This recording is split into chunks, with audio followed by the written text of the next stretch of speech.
used to have this irrational fear of not being smart.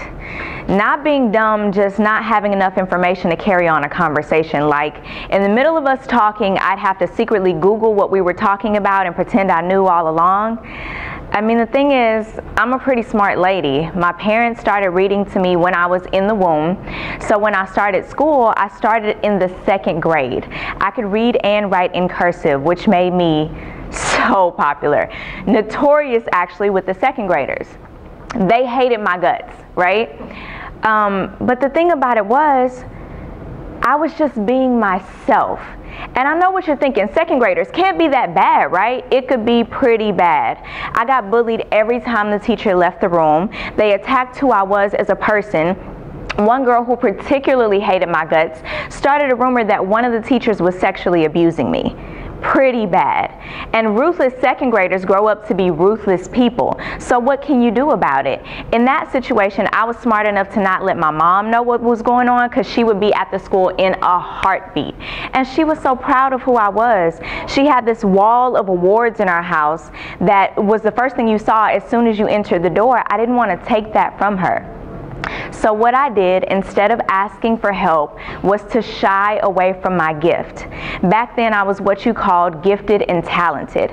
I wanted to have fun, I wanted to make good grades, but I no longer wanted to be gifted or talented. I started to feel really apathetic about learning because everything bad in my life had been because of my intellect. Bullied because I was smart. No boyfriend because I was smart. No belly ring because my mom was smart, and also because I was smart. Everything was because of me being exactly who I was, right? So I was recently talking to a possibly handsome, possibly charismatic gentleman, and I fell into an old habit of dumbing myself down, and immediately he was not impressed. And I felt so bad because I should have told him exactly who I was. I was a smart girl who writes poetry that wins competitions and could finish a 20-page college research paper in one day, and I haven't been a muggle since 1997. That's a Harry Potter reference if you didn't get it. But I didn't tell him any of those things. What I did instead was try to shy away from the gift that I already had. And I was so embarrassed about it. And what I learned, what I wish someone had told me when I was young, is be who you are. The thing about it is, when you're young, everybody tells you, be anything you want to be, just choose. I actually don't believe in that, because no matter how hard I try, I will never be a puppy. And what if that's what I really wanted to be, was a puppy? I don't think you should try to be anything you want to be. I think you should try to be exactly who you are. And that is a revolutionary act. It's an act of war against those who would belittle you. So when I got to the 6th grade, I went to a new school and I decided nobody's going to bully me ever again. And my version of that was cursing and being able to fight at a moment's notice. I'm not recommending that course of action, but I was 9 years old, so give me a break.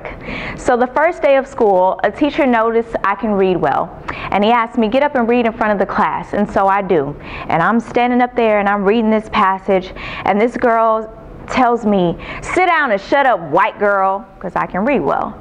And so I finished reading my passage. And I turn to her specifically and I say, and to you, you're going to get what's coming to you. Now imagine me, 9 years old, 3 feet tall, as big as a toothpick, making threats. Not really the smartest course of action, but I was just really tired of apologizing for myself. I was ready to be exactly who I was and not be sorry for that. And that girl turned out to be the biggest bully in the school.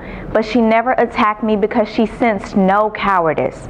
And what I've learned in my life is, when you stop apologizing for yourself, others cannot take anything from you. When you decide to be exactly who you are, what can somebody take from you? They can't. So as an adult, what I tell kids is, Be who you are. And the thing about it is, you hear this from adults who aren't getting cornered in bathrooms after their speeches. You hear this from people you think cannot relate to you. I can relate, and if I can tell you one thing, it's this. This life is about making decisions and being satisfied with the decisions that you make. That's one thing I know for sure, for certain, in my heart, in my mind, and in my life. When you make those decisions and you're happy with yourself, that's all you have to do. For me, being smart was daring. It was unique. It was magnificent. It was bold. It was dumb, as a matter of fact. And I would never want to be anything else. So today, I tell you, be yourself. Exactly who you are. What can somebody take from you when you do that? They can't take anything from you.